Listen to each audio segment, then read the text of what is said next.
जय माता दी। मित्रों, आज की रात और आने वाला कल बहुत ही पावन अवसर है। भाद्रपद मास की यह अमावस्या केवल अंधकार की रात नहीं है, बल्कि माँ पिठोरी की कृपा पाने का दिन है।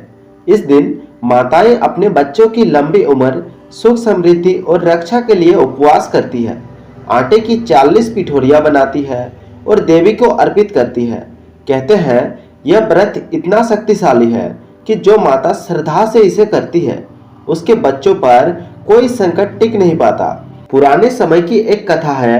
एक ब्राह्मण दंपत्ति के 7 बेटे हुए, लेकिन विधि का विधान देखिए, हर संतान जन्म के कुछ ही दिनों में इस संसार को छोड़ देती। माता पिता का हृदय दुख से छलनी हो गया। उनकी गोद खाली थी और आंखों में केवल आंसू थे। ऐसे में एक दिन एक वृद्धा ने उस ब्रह्मचारिणी को राह दिखाई। उसने कहा, पुत्री, यदि तुम अपने बच्चों को जीवित देखना चाहती हो तो भाद्रपद की इस अमावस्या को पिठोरी माता का व्रत करो। आटे से 40 पिठोरियां बनाओ, देवी देवताओं और पितरों का पूजन करो और कथा सुनकर दान करो। फिर देखना, संतान पर मृत्यु का कोई साया नहीं रहेगा।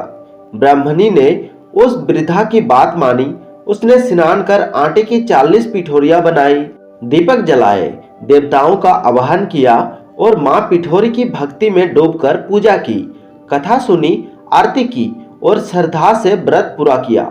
मां पिठोरी की कृपा हुई और उसके घर में जो पुत्र जन्मा वह स्वस्थ और दीर्घायु हुआ।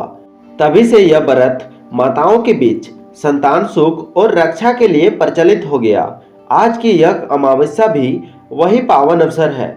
माताएं संकल्प लेकर उपवास करती है, पिठोरियां बनाकर देवी को अर्पित करती है, पितरों को स्मरण करती है और दान करती है। मान्यता है कि ऐसा करने से बच्चों की उम्र लंबी होती है, घर के सभी संकट दूर होते हैं और माँ पिठोरी का आशीर्वाद सदा परिवार के साथ बना रहता है।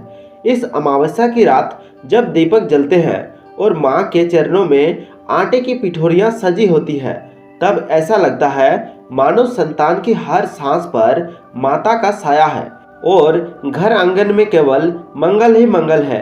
जय माँ पिठोरी।